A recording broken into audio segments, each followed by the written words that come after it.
So let's set a motivation for what we'll be doing together. And we can think about how we're getting together to study the Nalanda system of debate and remind ourselves that our purpose in doing this is to increase our understanding, sharpen our mind, see things more clearly, which in turn we want to do so that we can generate the beneficial states of mind of loving kindness, compassion, renunciation, bodhicitta, and of correct understanding, clarity, wisdom, so that we can bring these together to become of greatest possible benefit to all beings.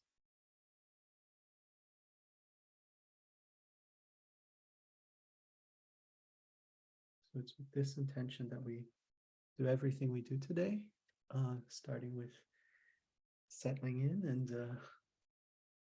and chatting. Okay. All right. So why don't we start as usual with checking in about how things have been progressing, any insights, any questions, any places that you feel stumped.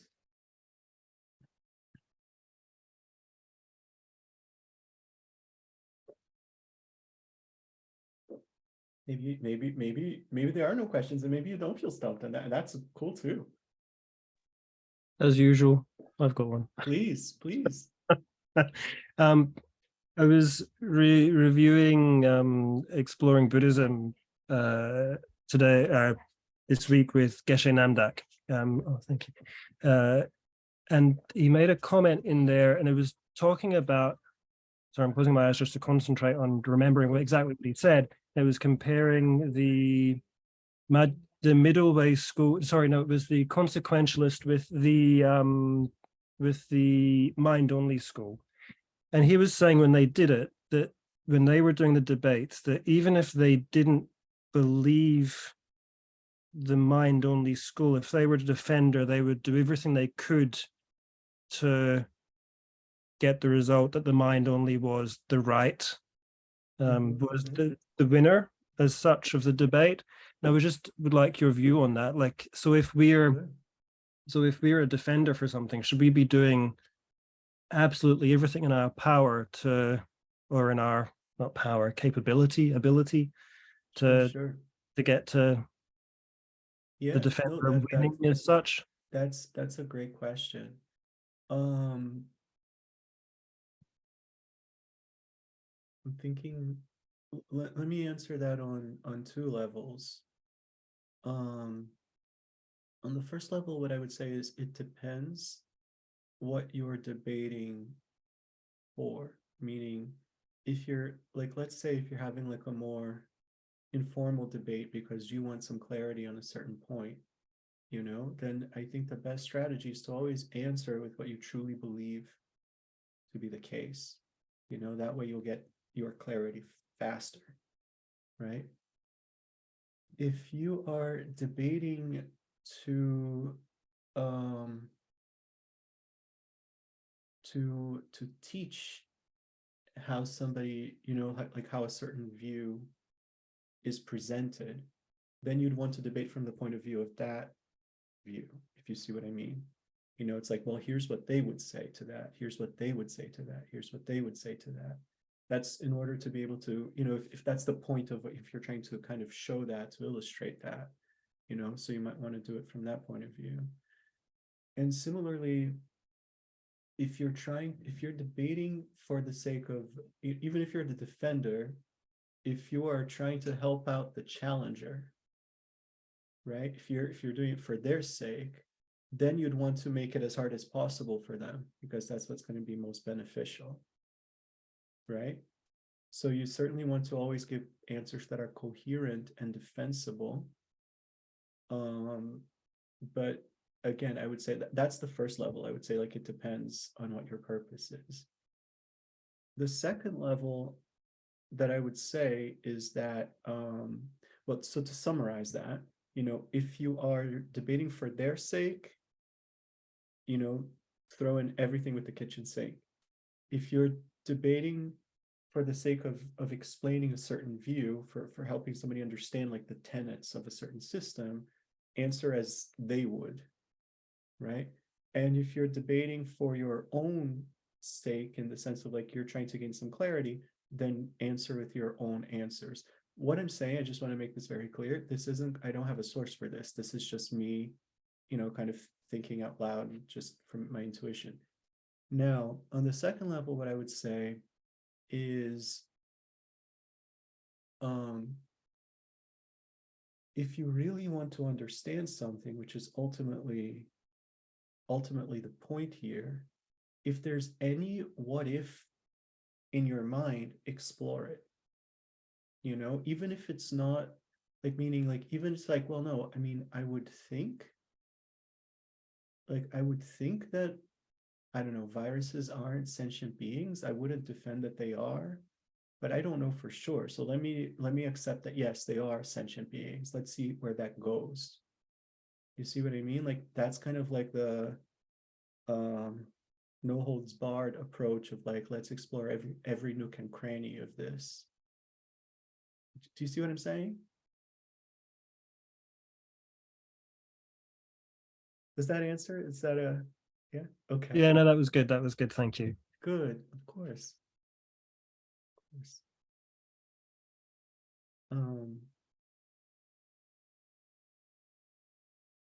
Yeah, my understanding is that in the monasteries, they'll often debate from the point of view of a certain tenet system, which is very, very helpful for understanding that tenet system. And you know what? Look, I'm saying that as if it were such like an exotic Tibetan thing, but we would do the same thing in the West. I was thinking about it. I mean, not that I know enough about these subjects really, but we have, Newtonian physics, and then we have, relativity theory, which is like the Einstein version. And if we were if we were talking about Newtonian physics, and somebody said, but space curves or something, we would say, well, no, it doesn't. Within Newtonian physics, it doesn't. The Newtonian physics, space is flat. So we have to talk in those terms. Now, maybe I believe in general relativity. And so like at the end of the day, I believe something different. But in terms of the debate we're having, in terms of the level that we're talking about, this is the answer. Like I just learned yesterday that there is one branch of mathematics where you can divide by zero in a meaningful way, right? It's a very specific, very limited something. But in every other aspect, you can't divide by zero. It's just undefined, right? So if you're talking to a kid in like, in middle school or something, and they say, yeah, but can't you divide by zero? The answer is like, no, you can't. You see what I mean? Yeah. What else?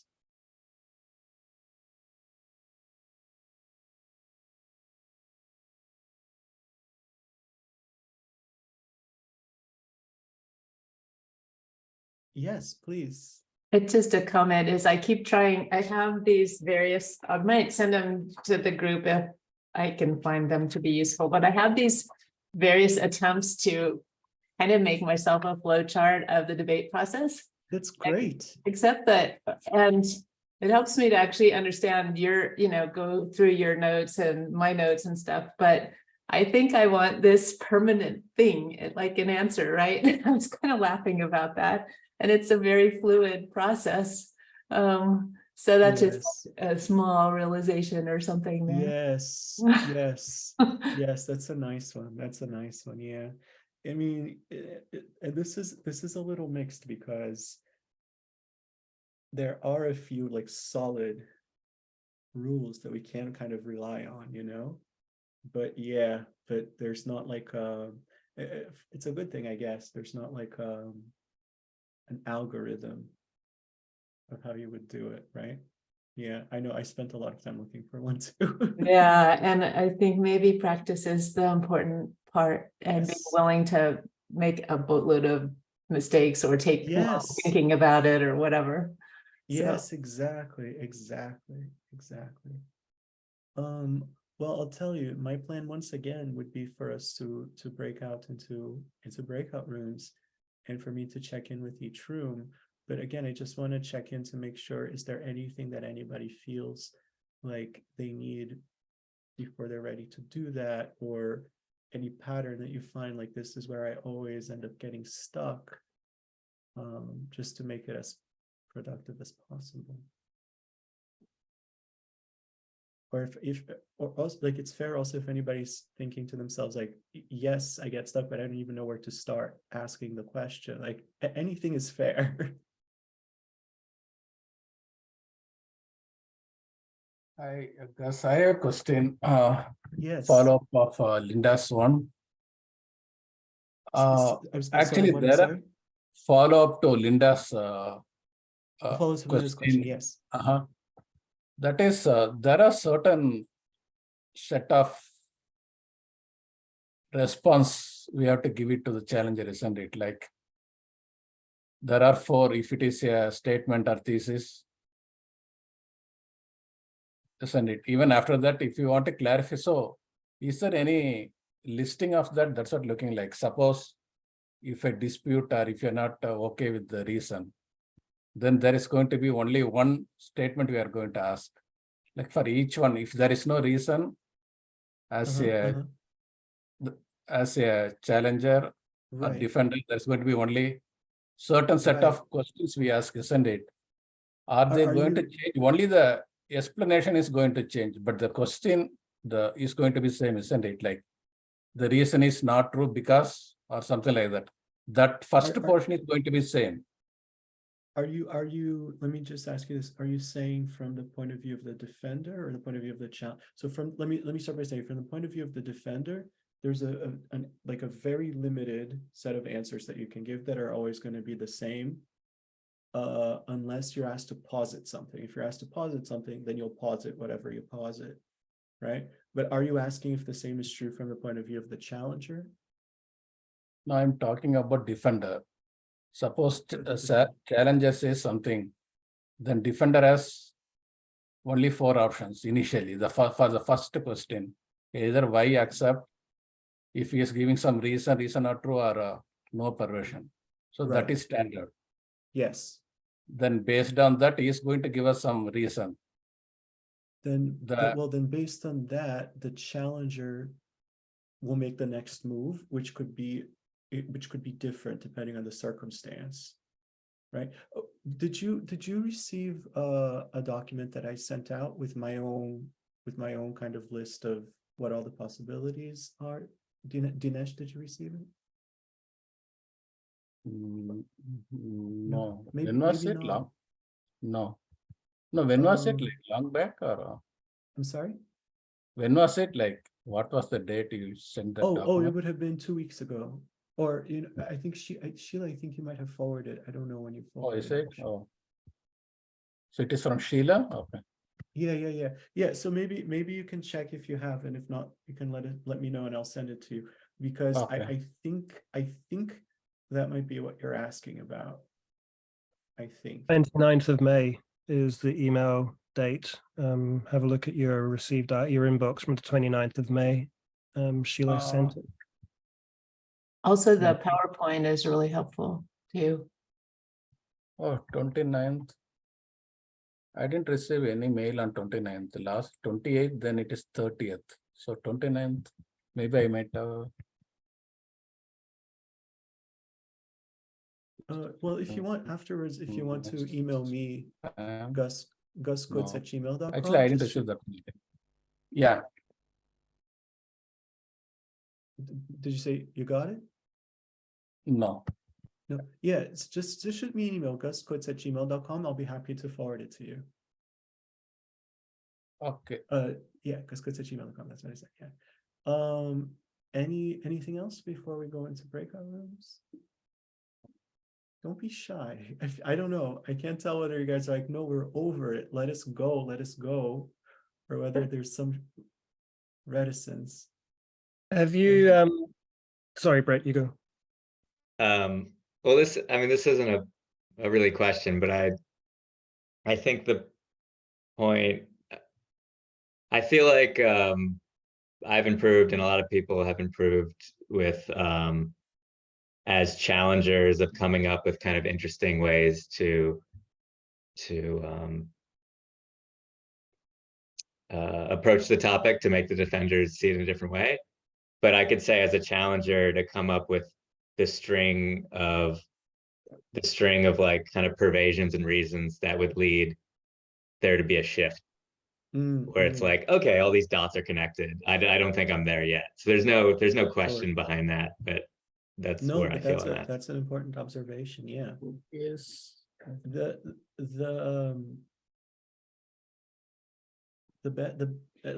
I'll give you just like a general, kind of rule of thumb if you find it helpful. I would say always go for the same question that you're asking yourself as the challenger. If they say something you disagree with, just ask yourself, like, why do I think that that's not so? And then give that as a consequence, give that as a consequence, give that as a consequence. And it's funny. I think everything else I would say actually just follows from that truly, but as another kind of rule of thumb in terms of like strategy, so to speak, if you have an option, if you're kind of like envisioning like two things you could say, it's usually better to say the thing where the pervasion is least questionable, like to work backwards from the pervasion, so like it's usually it's usually better to say like I'm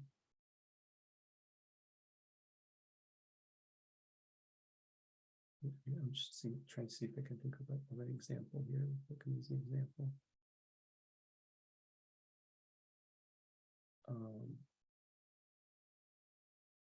Like, if I say like, well, I don't know, like an elm it is a tree. Take the subject an elm, it follows the blah blah blah because it is a tree. That's going to be a little bit easier than if I say take the subject an elm, it follows that it is a member of the kingdom Plante. That's really not a good example at all. Sorry about that. Is part of the point you're raising Yeah. that if you're thinking in plain language, it's easier to keep track of it? Yeah, that's a kind of a subset of what I mean, I guess. It's that, if put your consequences in such a way that the person, if they're going to dispute it, they're going to say the reason is not established rather than there's no pervasion. That's what I'm getting at. I can't think of an example off the top of my head, I'm afraid, but like give them try to give them a consequence where it would be really hard for them to deny the pervasion if you have the choice, if you have the option, but that's kind of like a slightly more advanced point, I think. Only because that will make things easier. That will just make things flow easy. It's easier to kind of go like, the reason not established. No, it is established because of this. No, that reason is not established. No, it is established because of this. It's easier to do that than to keep proving pervasions a lot. But I'm afraid that was an anti-answer. Like, I'm afraid that just made it harder than easy. No, I think that makes sense. Especially when there's or at least for me, it feels like a limited capacity for memory now. So sticking with reasons makes it simplifies it. Yeah, something like that. Yeah, that's it. Andrew? I was just wondering if you had a chance to remember you did the debate with Venerable Donyu, and you were trying to talk through it, but the audio wasn't very good and we couldn't hear it. I was just wondering if you could go through that again if you've got it, because I think that would I believe it'd be really invaluable. Fixed. Yeah. Well, let me take a vote, guys. Don't be shy. I'm not going to be offended or anything like that. I'm going to give you two options. One option is we can go through that video again right now. It's option one. Option two is we can go into breakout rooms right now. Okay, whatever you think is most valuable. So raise your hand if you'd like to go through the video. Okay. All right, then I won't ask the other one just because that was already a majority. So let's do that. Let me just find it. Oh, well, that was easy to find. What a logical place I have it in.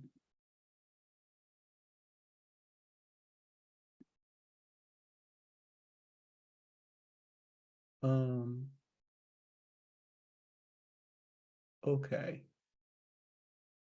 So I'm just thinking what will be the most beneficial way of doing this. Maybe what we can do, let me just see something real quick.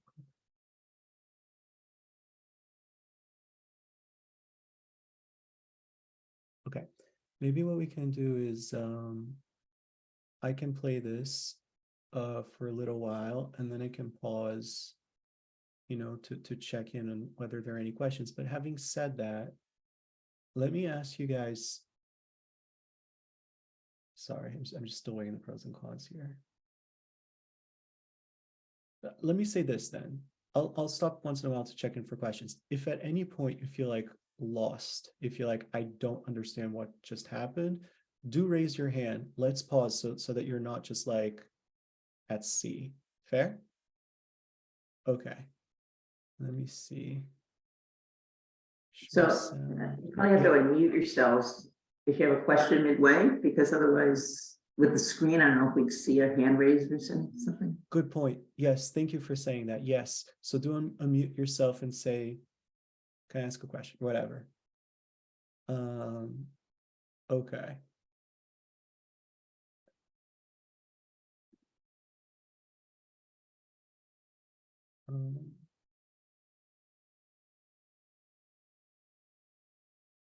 Oh, are you kidding me?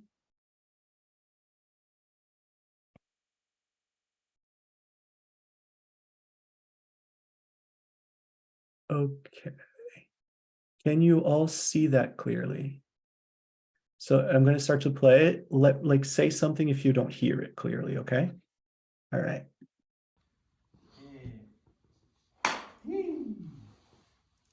Okay, so to start off our debate, let's take a look at the concept of infinity. Okay, so are you familiar with the concept of infinity? I believe so. A bit. We'll find out. Okay, enough to say something about it. Yes. So, so I won't define it for you, but I'll just, thinking about the primary goal within Buddhist practice to liberate, benefit, bring happiness, and remove suffering from infinite sentient beings, from all sentient beings. So sometimes people say they're infinite. So I'll ask you, take the subject, sentient beings, living beings, follows that they are infinite. I accept. Okay, and so take the subject, sentient beings. It follows that they're not only infinite, but also countless. I accept. Okay, so it follows that if it is countless, then it's necessarily infinite. Why? Why? Oh, okay, so it follows that if it is countless, it is not necessarily infinite. I accept. Then let's look at those two, okay? So can you posit the difference between countless and infinite in terms of 3 joints, 4 joints, equivalence, and contradiction? I accept. Okay, which of those is it? It's 3 joints. 3 joints. So if it's 3 joints, then which pervades which? If it is infinite, then it is necessarily countless. Oh, okay. But if it's countless, it's not necessarily infinite. Which you already answered that. Okay, so it follows that if it is so we already went through an example which you accepted to be both infinite and countless. Yes. Okay, so that's a joint which is both of those two. Yes. So that was living beings. Then let's see, it follows that, so if it is countless, it is not necessarily infinite. So follows you can give an example. I accept. Okay, positive example. Take the subject, the number of eons needed to become enlightened. Take the subject, the number of eons necessary to become enlightened. Okay, it follows that it is countless. I accept. I see. So what does it mean, by the way, to become enlightened? It follows you can describe briefly what it means to become enlightened. Let me pause there for 1 second. Are you guys following? Yeah, any questions to clarify anything so far? Okay, keep going. I'm going to accept. Okay, posit a brief description or definition of becoming enlightened. Take the Excuse me, subject. what did he just ask you to do? Having perfected. Oh, he asked me to provide a definition of becoming enlightened. All good qualities and eliminated all limitations, and thereby having become omniscient. Okay, so that's possible for a human to do. Take the subject, the state of having, or the condition of having eliminated all, how do you say it? Having Just to clarify, this isn't necessarily the official definition of enlightenment. This is what I came up with on the spot, right? I forget how I said, maximized all good qualities and eliminated all limitations. Okay, eliminated all limitations, thus having become omniscient. So it follows that is something sentient a living being can do, a person can do. I accept. Okay, so take that subject, it follows that it takes a countless number of eons to do that. I accept. So take the subject, the number of eons required to attain that kind of enlightenment. It follows it is countless because it takes 3 times a countless set of eons to become enlightened. 3 times a countless set of eons. Okay, so take the subject that one of those countless sets of eons, which it takes to become enlightened, follows that it is uncountable. I'm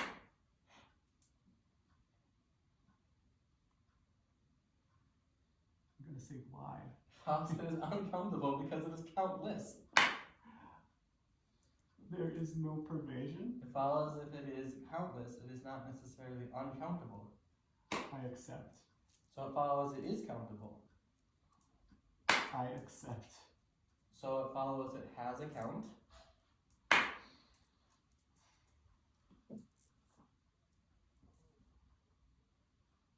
I accept. Gus, So it follows it is count have. what Yes. what's the difference between uncountable and has a count? We It don't know almost yet, seems like, do we? because it almost seems like not stalling for time, but just like, yeah, I don't know. Yeah, From Venerable Donya's point of view? yeah. No, okay, no, that's an important question. A lot of the time when we're debating with somebody, I mean, most of the person will find that the defender has, if you ask something one way, they believe one thing. If you ask something another way, they believe another thing. And you want to point that out to them to make them go, oh yeah, wait, which is it that I actually believe?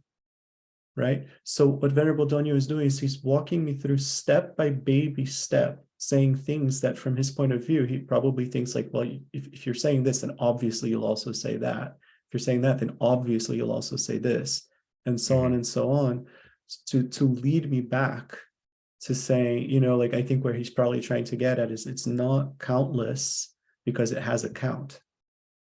It has a count because it's countable, you know? See what I'm saying? So like my friend sometimes talks about like he says it in a funny way, but I'll just kind of reframe it. Like it's like if you say, can you name, wait, do you know of anybody named, or like, do you know any like badass guy named Bruce? Like at first when I say like, no, and he's like, well, what's Bruce Willis's first name? You say, oh, Bruce. Bruce Willis badass. Yeah. You know? Oh yeah, come to think of it, I do know a badass guy named Bruce. You know what I'm saying? It's like at first, like sometimes you ask in one context, you might just draw a blank and you might say one thing. But if you ask in a different context, the way he says it is like shower thought. Bruce Willis is a guy named Bruce. Mm. You Okay, know? gotcha. That makes You know what I sense. mean? Thank you.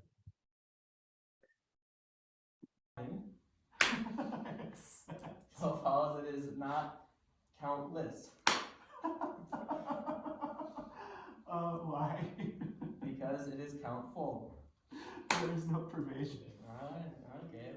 So countless, it takes up to countless. It follows that it is not the direct negation of having count. I accept. Okay, take the subject, limitless. It follows it is not the direct negation of having a limit.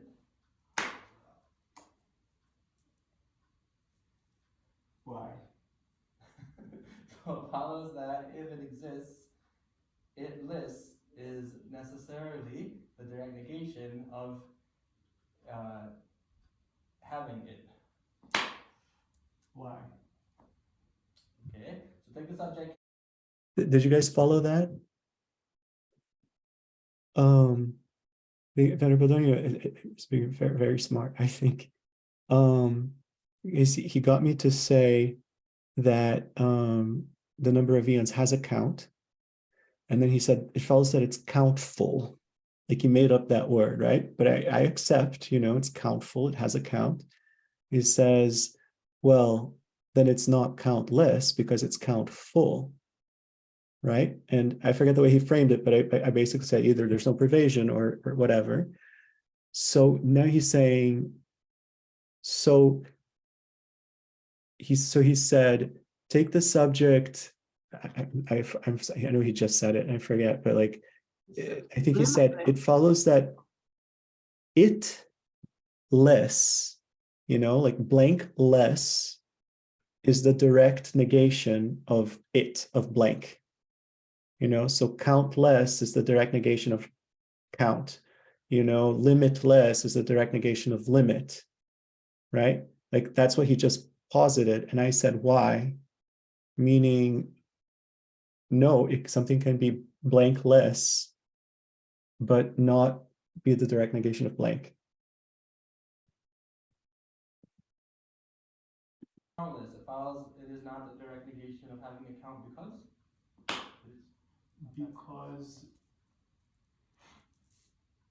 Because it refers to a finite number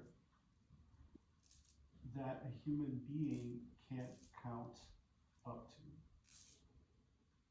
Okay. So it follows there exists a finite number which a human being cannot count up to. I accept.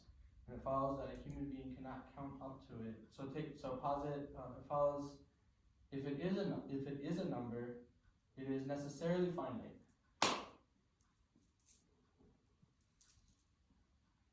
Why? Posit an example. Take the subject of transfinite number. Right. So he just he's checking to see what I believe about numbers. So he said, it follows that if it is a number, it is necessarily finite. And I said, why? Right now, and he skipped a couple of steps because it's implicit. So it's implicit that I'm saying it follows that there is a number that is not finite. And he said, posit. And I said, the subject, a transfinite number. A transfinite number is a concept in mathematics that at the time of this video, I knew nothing about, but I was just like, right? Like pi? Pi a transfinite number? No, pi is a transcendental number. After this, I looked it up. I'm going to say something incorrect in a moment, I remember, but that's okay. The subject a transfinite number follows it is a number. I accept. It's a number because? This is where I make a mistake. I heard somebody say so. No, wait. They probably had really good reason too. Huh? The reason just we don't know. A transfinite number is a number because of being a cardinal number. That's wrong. Okay. So it follows you can posit the definition of take the subject finite number. It follows it has a definition. Finite number? Yeah. I accept. Positive.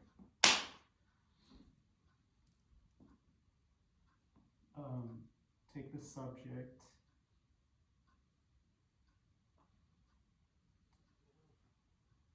A number that could be counted by an omniscient being.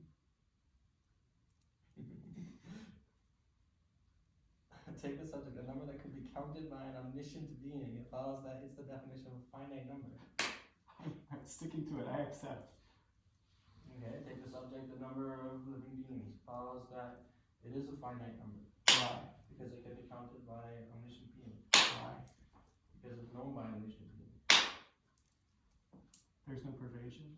Follows if it's okay, because so I'll just restate it to make it clear. Follows if it's known by an omniscient being, it is not necessarily counted by an omniscient being. I accept. Follows if it's a number which is known by an omniscient being, then it's necessarily counted by an omniscient being. If it's a number that is known by an omniscient being, then it's necessarily counted by an omniscient being.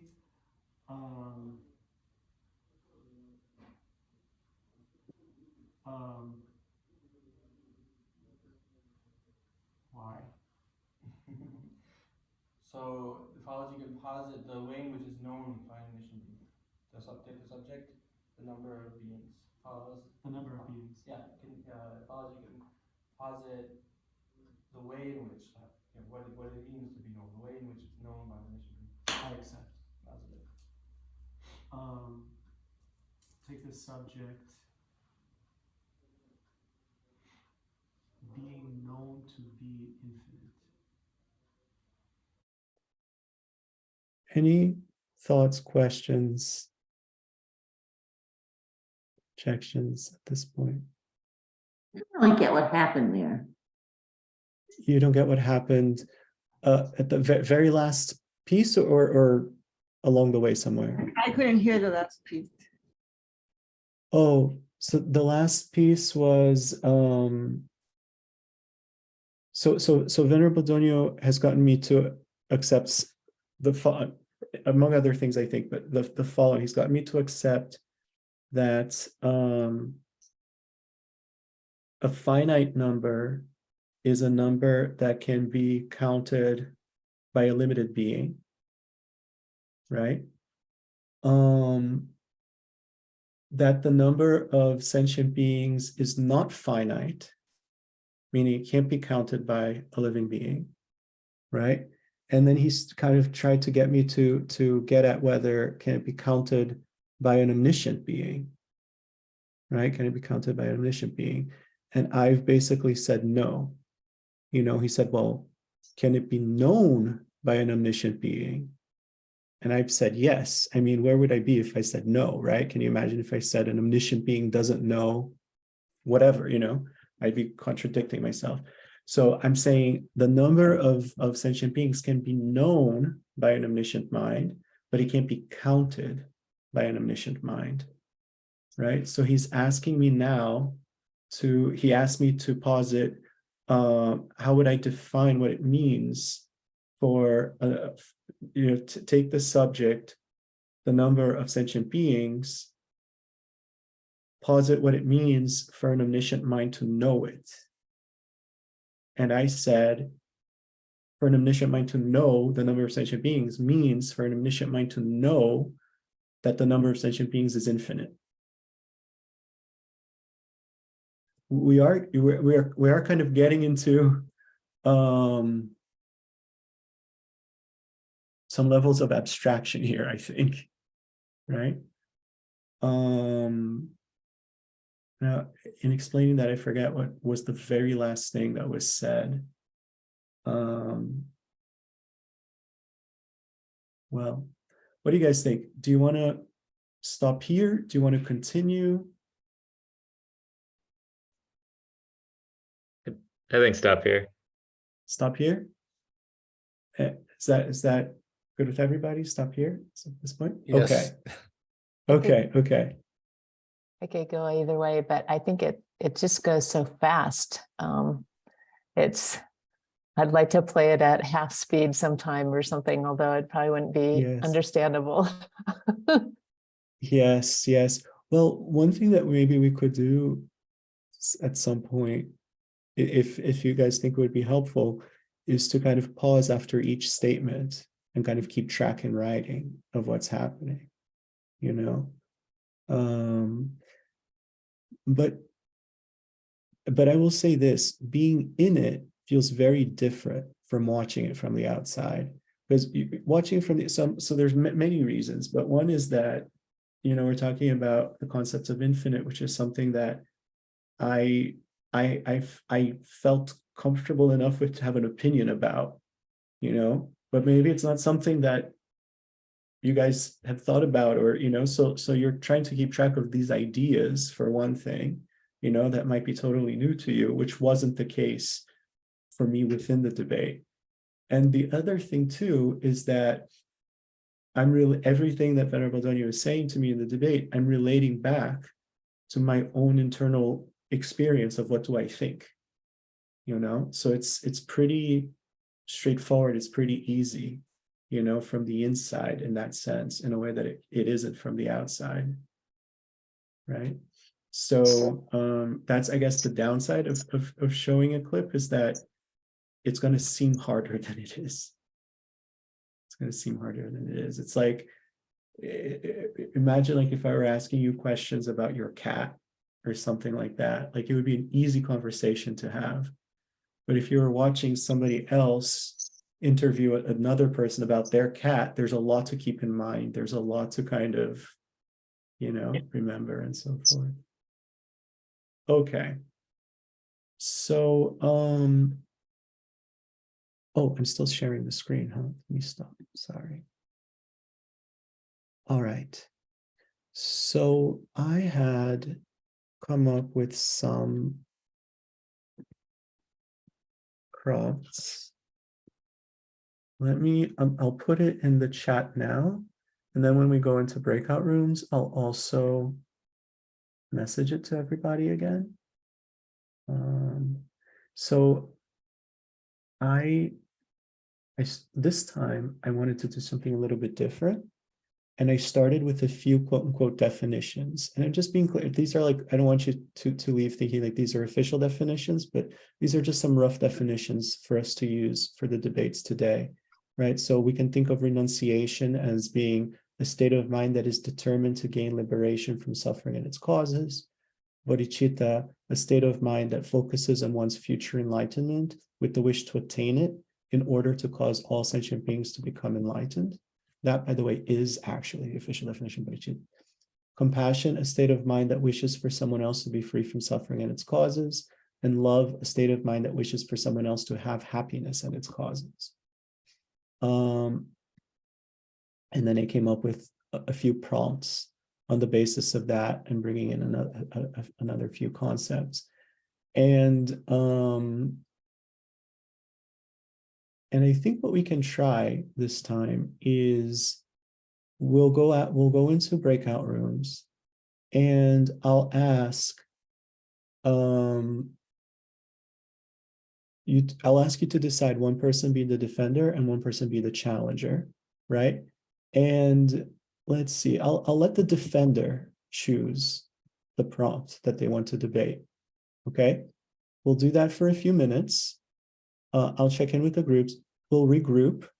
We'll check in, and then depending on how the time goes, maybe what we'll do is we'll go back and we'll switch positions. Okay. All right.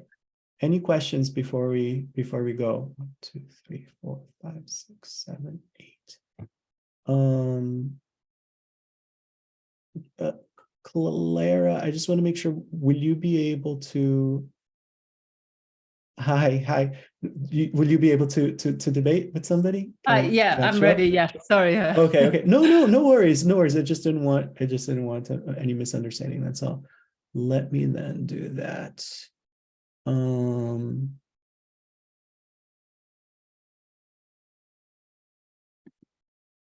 Let me see. Wait, how many did I say we were? 1, 2, 3, 4, 5, 6, 7, 8. So we shall be 4 rooms. Here's my math again. Here's hoping. Gus, can I quickly ask a question? Yes. Or are you in the middle of splitting us into groups? You're just in time. I'm just looking at the prompts for the debate, and I'm just wondering, something that I always struggle with is like, what's the actual objective? So these are prompts, but where what's kind of the objective? Like where do we want to get to? I never quite understand what the end point is that we are aiming for. Well, like the real objective is to help both people, but let's say the defender in principle, to leave the debate with a very solid sense of clarity about the topic that's being debated. So like, let's say for the first one, the subject attachment fallacy, you can posit its definition. The goal is for the defender to come out either with a clear understanding of what attachment is, or at least with a clear understanding that they don't know what attachment is and they need to go learn about it. Let's just say having attachment and wishing to be happy, how fallacy composite, how they compare. The goal is for the defender to leave with a clear understanding of how attachment and the wish to be happy relate to each other, right?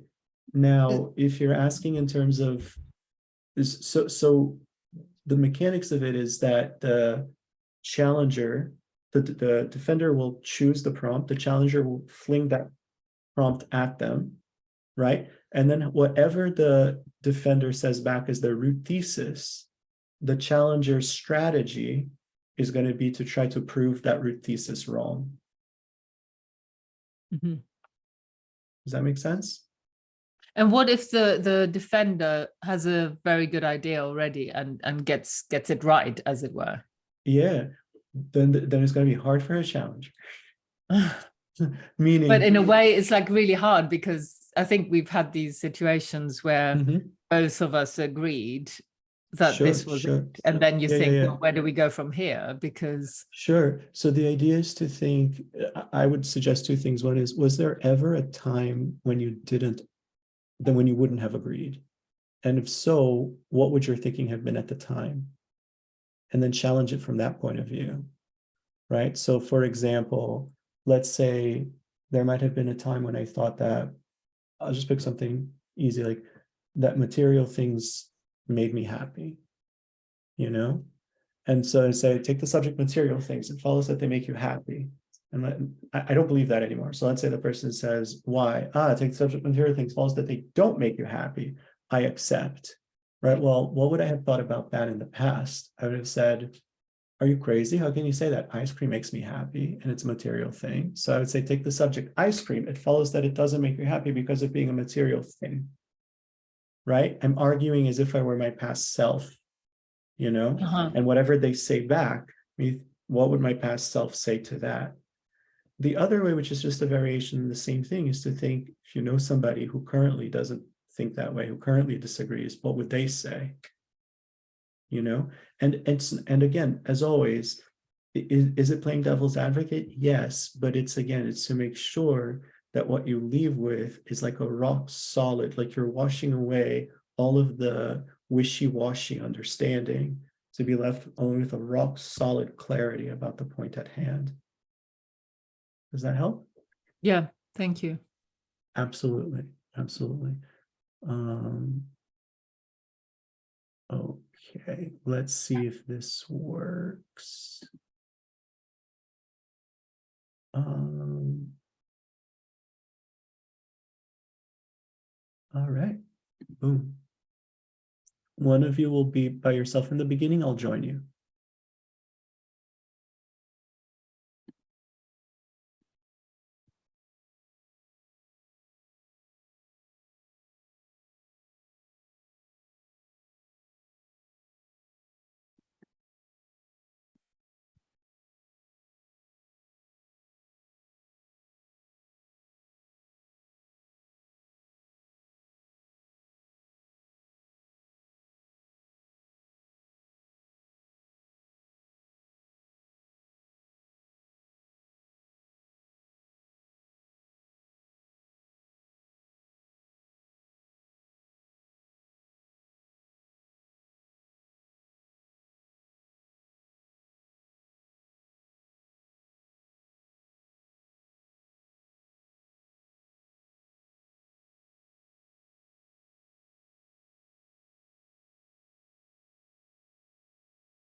All right.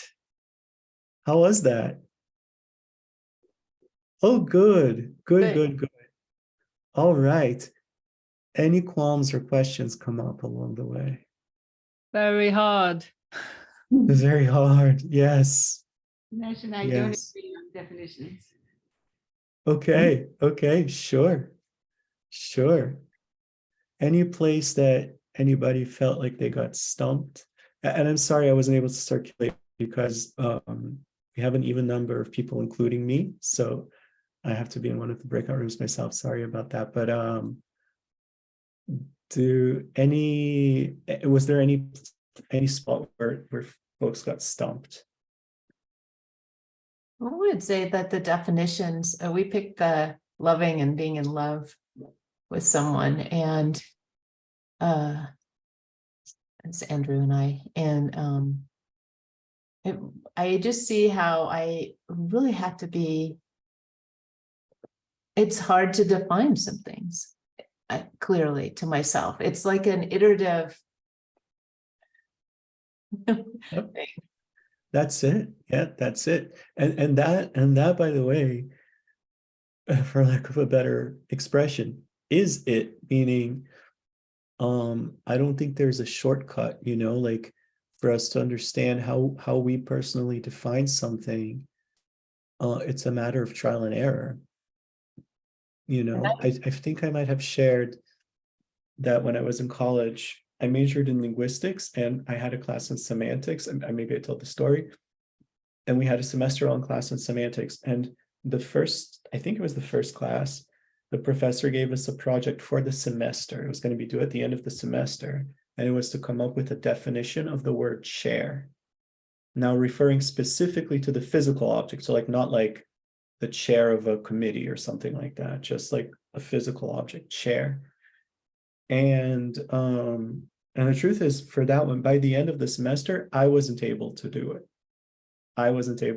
Like every definition I was able to come up with, I could think of either I could think of things that I want to call chairs that weren't included in the definition, or there were things that I didn't want to call chairs that were included in the definition.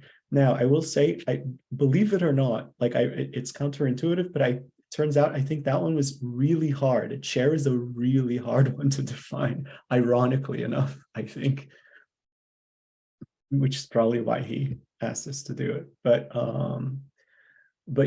I remember it was a semester-long process. Like I remember being with a friend who was in my class. This was up in Boston, and we were walking in the city and we were chatting about this, and we passed a furniture store and we looked in the window and we saw this chair that was, it was evidently a chair, but it was just this one strip that was like turned into a spiral and such. So it was very artistic and so forth. And when we looked at that, out the window went several of our attempts at a definition. It didn't have legs, it didn't have arms, but it was clearly a chair. And then somebody raised the question. So they said, like, it's something that you can sit on. Somebody said, well, what if you nail it to the ceiling and you can't sit on it anymore? Is it no longer a chair? Right? I remember the moment I gave up. I'll just share this just because it's funny. The moment I gave up was I saw on eBay a posting. Okay, somebody was selling. I promise you that I saw this with my own eyes. A pre-revolutionary French chair made of macaroni, missing its legs, its arms, its seat, and its back. That's what they were advertising. They were asking an exorbitant price for this thing. I remember thinking, like, it's gonna be like one strand of spaghetti. Like, what am I gonna get in the mail if I buy this? Like, what's left? And when I saw this, I said, I think I'm done. Like, for the semester, I'm just gonna stick with how far I've come and stop there. But I'm still curious. I wish I'd inquired. Like, I'm so curious what they would have said. But My first thought was that they were going to tell us that they were selling a definition of a chair. The definition of which I would have bought that. I would have bought that. Then when I was in in my doctoral program for psychology, for one class, we were asked, this wasn't a semester-long project, but for a final exam, a take-home exam, we were asked to come up with a definition of mental illness. You know, that's hard. That's very hard. It's very hard. I think it's easier than share, but it's very hard. Anyway, any other place, because I'd like us to try it again. So any other sticking points for folks?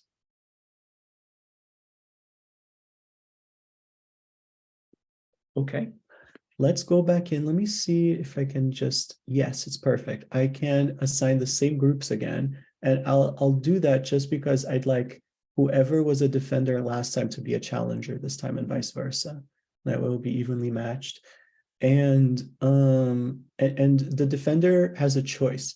The defender can either choose the same topic again, but only if, well, actually, let me think about this for one second. Hold on. No. I want to take this back. Here's how it's going to go. Ready? The challenger this time will have first choice. The challenger can decide to do the same debate again if they want, right? But now as the challenger instead of as the defender. You follow?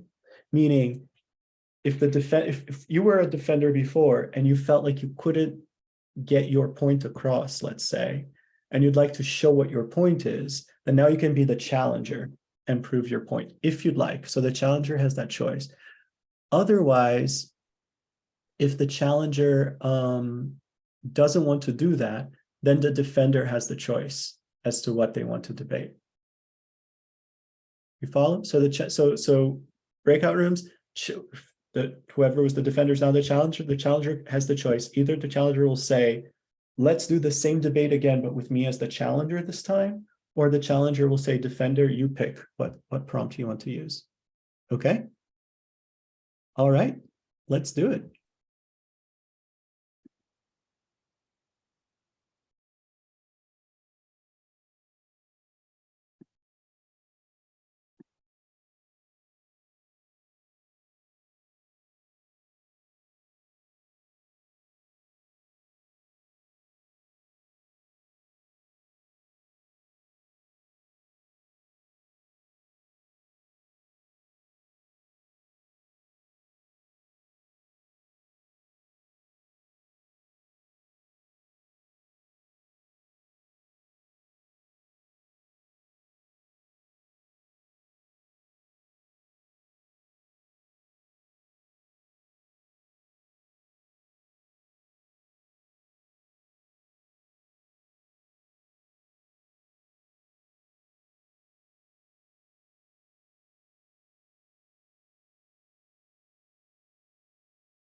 comfort zone, I suppose.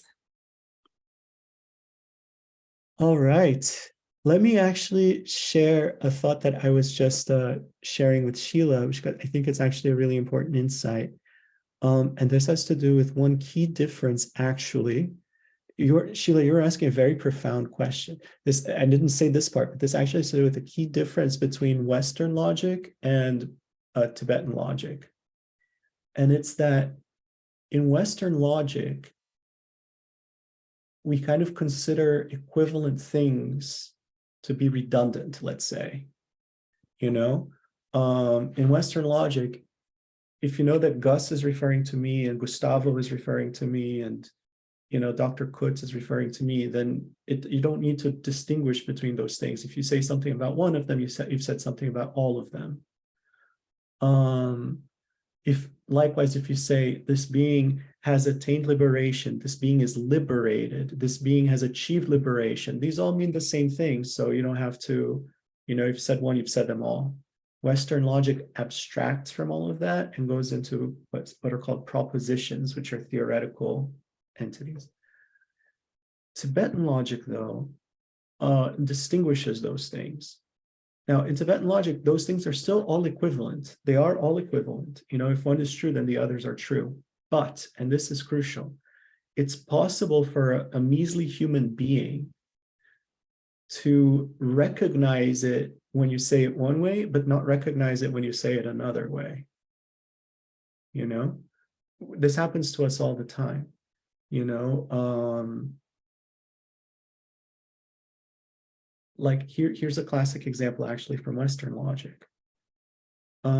Let's say that I walk into a party and there's a man wearing a mask. And somebody says, "Who's the man in the mask?" And I say, "I don't know." Right? Now let's say that it turns out, unbeknownst to me, that the man in the mask is my dad. Right? My dad is at the party, he's wearing a mask. So here are two sentences. Gus does not know who the man in the mask is. Gus does not know who his father is. Right? Two different things. Two different things. Fact of the matter is, Gus, in that scenario, Gus does not know who the man in the mask is. Gus does know who his father is. Right? Even though they're equivalent in this case, the man in the mask is the father. They're the same thing. Right? In Western logic, because you say they're equivalent, so they're the same, you have to come up with all sorts of complicated ways to explain what's happening there, called the man in the mask paradox, right? But in Tibetan logic, there's no problem because it's totally normal for us, if you say like, take the subject you, it follows that you know who your father is. I accept. It follows that you know who the man in the mask is. Why? Right? There's no contradiction there. Because in Tibetan logic, we're dealing with what the person understands. It all has to be correct, but it's what the person understands rather than just what's theoretically true. Does that make sense? So it can pay to use consequences like that. You know, this came up between Sheila and me because, you know, one syllogism, or sorry, one consequence that was flung was something along the lines of, take the subject ta-da-da, it follows that it is not liberated because it has not attained liberation. Right? That's a very useful consequence. In Western logic, it would be like you're just saying the same thing twice. But here it's like it's just helping you see the connection between the things you're saying and the things you're seeing. Does that make sense? Yeah. And one other thought that I wanted to share too, just before I forget, was just another tip actually for when you agree, if you're the challenger and you agree with what the defender has said and you don't know where to go from that, one useful thing to do also is to ask them for a reason. You know, let's say that the person, take the subject, the Buddha, it follows that it is enlightened. The person says, I accept. Well, I agree. So here's what I can do.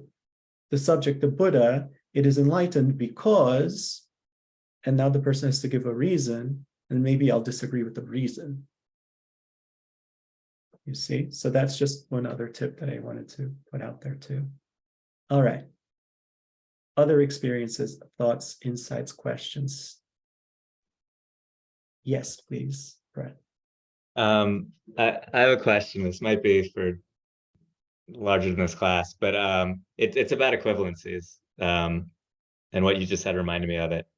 I was trying to look up earlier this week if being and existence are functionally the same. And I was curious if in this style of debate, if being and existence are, if I can consider them the same thing or they're different.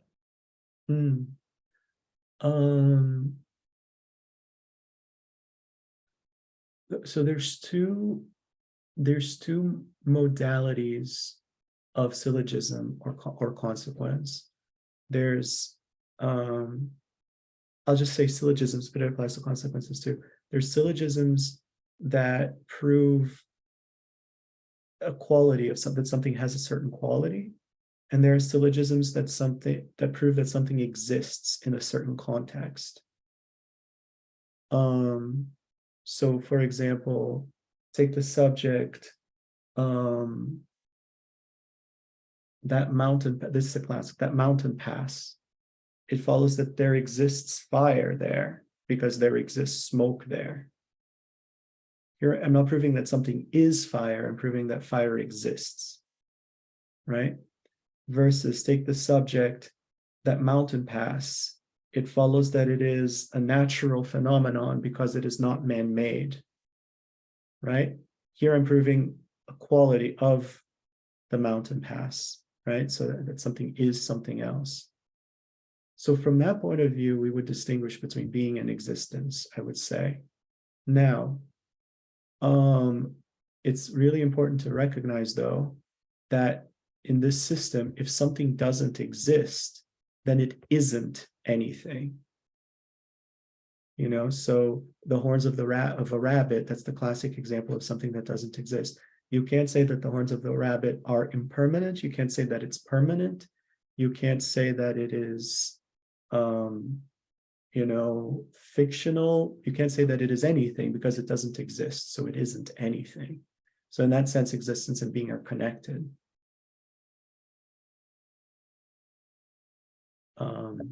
That's helpful. The only things that you can say it is are negations, you know, like a specific subtype of negation, meaning like you can say it is not impermanent, it is not permanent, it is not, you know, because then you're just excluding it, you know, that's okay.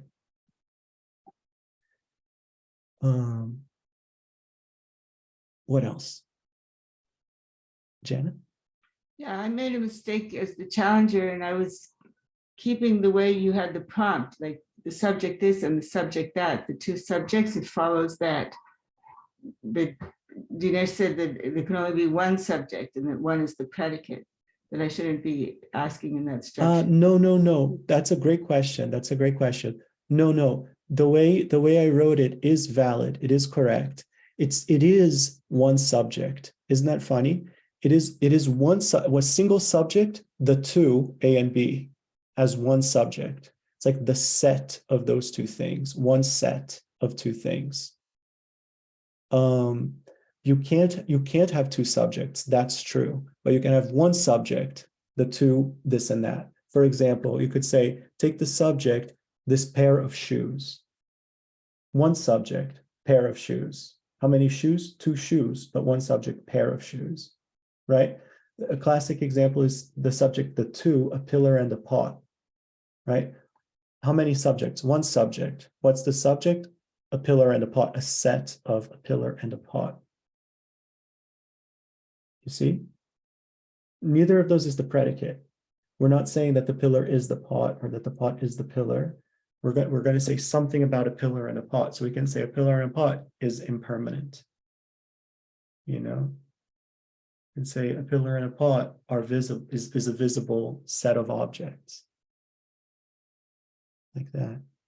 And then the predicate can be a predicate that kind of separates them. But in the predicate, the subject is the subject, the predicate can separate them. So like, for example, you could say, take the subject, a pillar and a pot, one subject, a pillar and a pot. It follows that the first one of them is taller than the second one of them.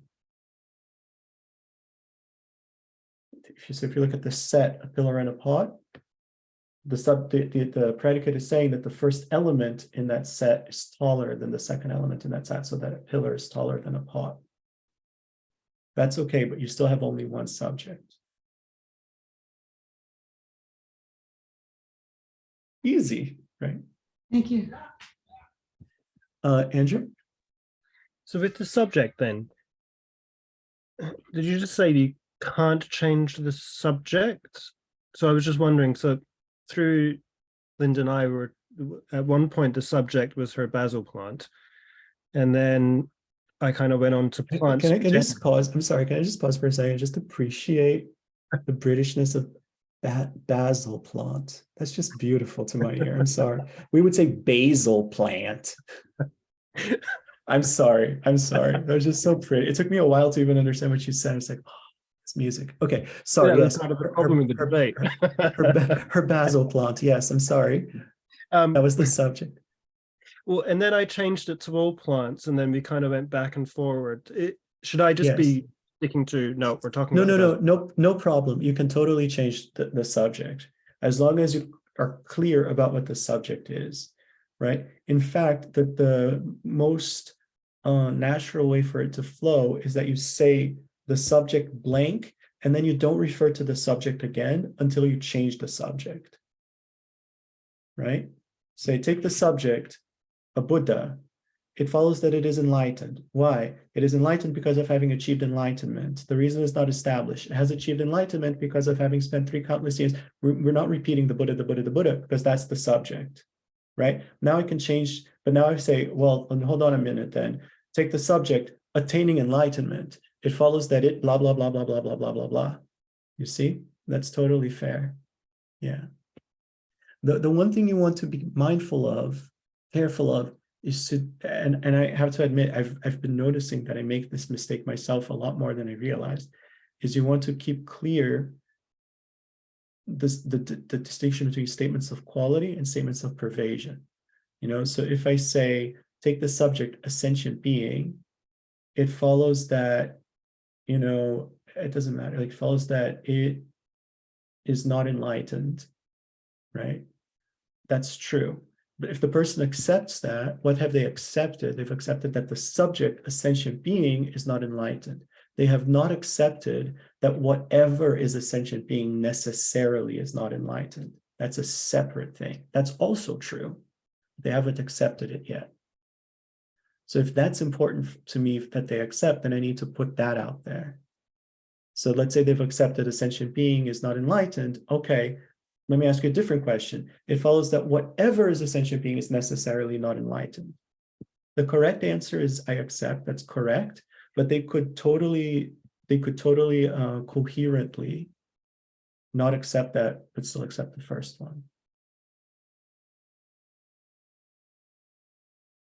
Just like to give you an example of where that would be useful, in that old example, take the subject dog, it follows that it is a species.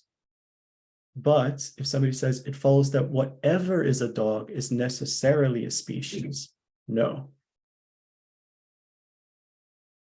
That one over there is not a species. You're saying that dog has a quality of being a species? The subject dog has the quality of being gotcha. a species. Okay. Yes. But it is not true that whatever has the quality of being a dog necessarily also has the quality of being a species. Or that Snoopy is a species. Exactly. Exactly. You're not a species.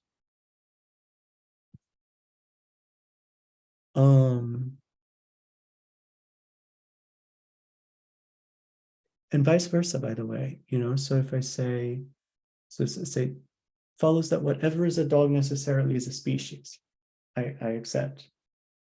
Take the subject dog, it follows that it is a species, right? I mean, so if I accepted that one, it's incorrect, but still, take the subject dog, it follows that it is a species. You can still plausibly deny that. For example, it follows that whatever is I'm going to say something a little whatever, just bear with me. Like follows that whatever is a definition is necessarily a definition. I definitely accept. Whatever is a definition necessarily is a definition. That's a tautology. Well, take the subject definition. It follows that it is a definition. Nope. The answer is why. Definition is not a definition. Definition is a definiendum. Right? There's no contradiction. There's no contradiction. At first, it ties our brain in knots, but that sensation of our brain being tied in knots in this case is the sensation of our knots getting untied.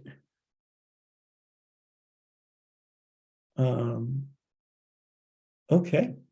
All right. So, unless there are any last questions at this time, just seeing, we are on for next week.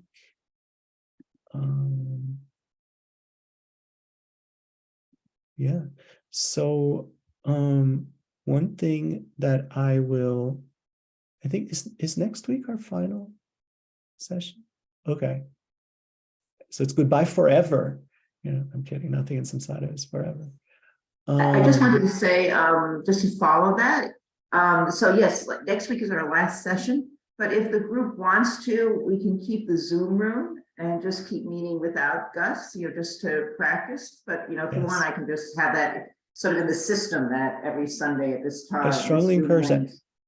And more. I've been meaning to do this for a while and I haven't done it yet, and I apologize, but I need to reach out to Venerable Donyo and just get his permission, which I don't want to presume, but to share a link to a wider debate practice group that he has going. It meets at the reason I haven't done that before is because it meets at the same time as this. So, and I didn't want to send in folks who wouldn't understand debate enough to be able to try to practice, but it's for people of all levels. So there's that too. But anyway, but in the meantime, what I would suggest is to go back through any notes or any materials that you may have from the time we've spent together and see if there are any questions that haven't been answered yet, so that we can try to address them next time. Sound good? All right. So let's end with a dedication. And we can think about the fact that we engaged in so many actions in this time together, so many, mental, verbal, physical, and each of these leaves an aftermath in the mind. And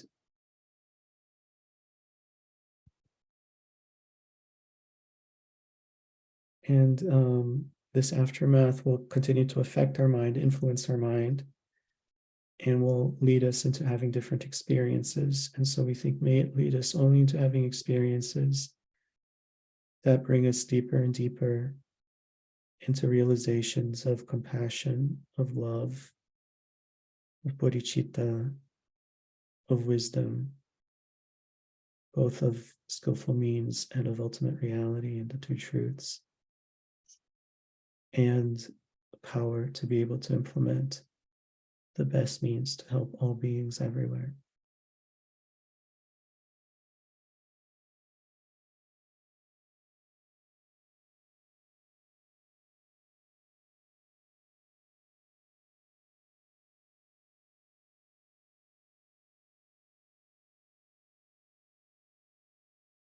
Thank you so much. Wonderful. Thank you. All right, everybody. Look forward to seeing you next time. Take care. Thank you. Thank you. Have a good Thank week. you, everybody. See you next week.